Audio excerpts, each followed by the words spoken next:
प्रभु यीशु मसीह के नाम में आपको शांति मिले।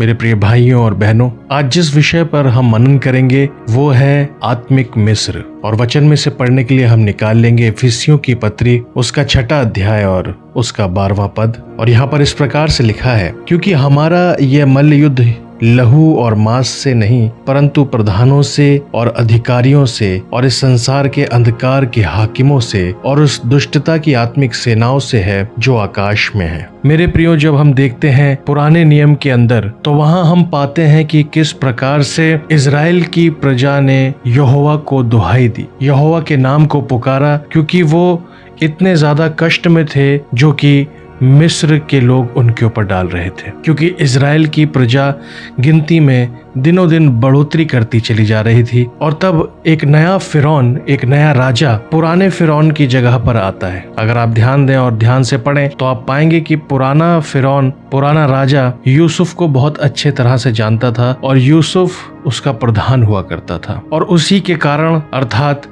यूसुफ के कारण, इजराइल के ऊपर पुराना फिरौन, पुराना राजा अपनी दया दृष्टि रखा करता था। लेकिन जब यूसुफ की मृत्यु हो गई और पुराना राजा भी मर गया, तब उसकी जगह पर नया राजा आता है। और जब वो देखता है कि इजराइल की प्रजा फल फूल रही है और गिनती में मिस्र के लोगों से ज्यादा होती चली जा रही है, तो वो भय के कारण उनके ऊपर विपत्ति लाना शुरू कर देता है। और कई सालों की विपत्ति के कारण वो सहते सहते काम की अधिकताई और आराम का ना मिल पाना और इस प्रकार की जिंदगी को जीना, इस कारण वो इतना ज्यादा कष्ट में हो जाते हैं कि वो यहोवा के नाम की दुहाई देते हैं, परमेश्वर को याद करते हैं।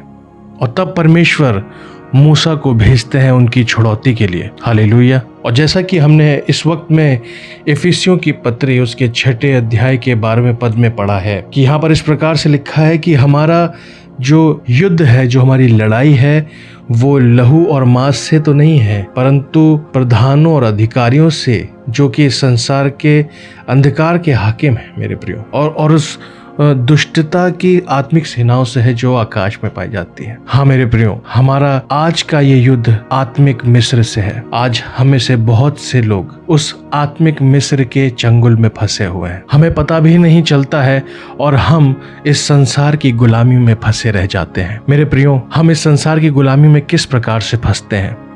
जब हम प्रभु के साथ समय व्यतीत नहीं करते, जब हम परमेश्वर के वचन को नहीं पढ़ते, जब हम प्रार्थना में समय व्यतीत नहीं करते, हमारे पास और बहुत सारे कामों के लिए तो वक्त पाया जाता है, हमारे पास टीवी, मोबाइल, वेब सीरीज इत्यादि देखने के लिए समय पाया जाता है, लेकिन प्रभु के साथ व्यतीत करने के लिए समय नहीं पाया जाता। और ये बात हम सब लोग अच्छी तरह से जानते हैं। सिर्फ संडे को चर्च चले जाना, 2 गीत गा लेना और फिर वहां से निकलकर अपनी वही पुरानी जिंदगी को जीना, यह काफी नहीं है। आज ध्यान देने की आवश्यकता है कि कहीं हम आत्मिक मिस्र की गिरफ्त में तो नहीं है, क्योंकि शैतान बहुत ही चालाकी के साथ में वो आत्मिक फिरौन बनकर हमारी जिंदगियों पर अंधकार की छाया लेकर आ रहा है। वो हमें अपने कामों में बिजी रखता है, जिस प्रकार से नया फिरौन इजराइल की प्रजा को कामों में बिजी रखता था। वो अपने काम करवाता था, वो उनसे ईंटें बनवाता था, वो उनसे और तरह के काम करवाता था, लेकिन उन्हें प्रभु की आराधना करने नहीं देता था। इसी प्रकार से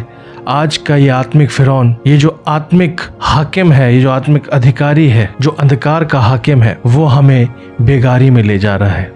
वो हमें प्रभु की आराधना करने नहीं दे रहा है, जो कि आत्मा और सच्चाई से हमें करनी चाहिए।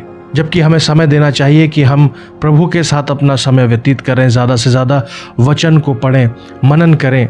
2-3 घंटे हम लोग टीवी के सामने, अपने फ़ोन के सामने, फेसबुक को चलाने में, इंस्टाग्राम को चलाने में और यूट्यूब को चलाने में घंटों घंटों व्यतीत कर देते हैं और हम उस बेगार के काम में लगे रहते हैं जिसका कोई हासिल और वसूल नहीं होने वाला है। उसने हमें बेगारी में फंसा रखा है, उसने हमें अपने कामों में फंसा रखा है और हम इस बात को महसूस तक नहीं करते, हम इस बात को रियलाइज तक नहीं करते। मेरे प्रियो, चेतने की आवश्यकता है, अपनी आंखों को खोलने की आवश्यकता है, क्योंकि ये युद्ध हमारा मांस और लहू से नहीं है, शरीर से नहीं है, लेकिन ये युद्ध तो हमारा आत्मिक अंधकार की उन आत्मिक सेनाओं से है। और यदि हम नहीं चेते तो हम यूं ही अंधकार में फंसे रह जाएंगे, हम इस आत्मिक मिस्र में फंसे रह जाएंगे और कभी निकल नहीं पाएंगे। लेकिन ठहरिए, आज मैं इस आनंद के साथ मैं आपको बताना चाहता हूँ कि प्रभु यीशु मसीह हमें इस आत्मिक मिस्र से निकालने के लिए आ चुका है। यदि हम उस पर विश्वास करें, उससे प्रार्थना करें, वचन को पढ़ें, उसके साथ संगति करें और उसके साथ समय व्यतीत करें, तो मेरे प्रियो, हम इस आत्मिक मिस्र से पार पा जाएंगे और हम उस आत्मिक मिस्र पर विजय पाकर ज्योति की संतान कहलाएंगे। आइए आज ही हम इस बात का निश्चय करें कि हम आज से वरन अभी से प्रभु के साथ संगति करेंगे, उसके नाम को लेंगे, उसके वचन को पढ़ेंगे, प्रार्थना करेंगे और उसमें जीवन व्यतीत करना शुरू करेंगे। प्रभु आप सबको आशीष दे। आमीन।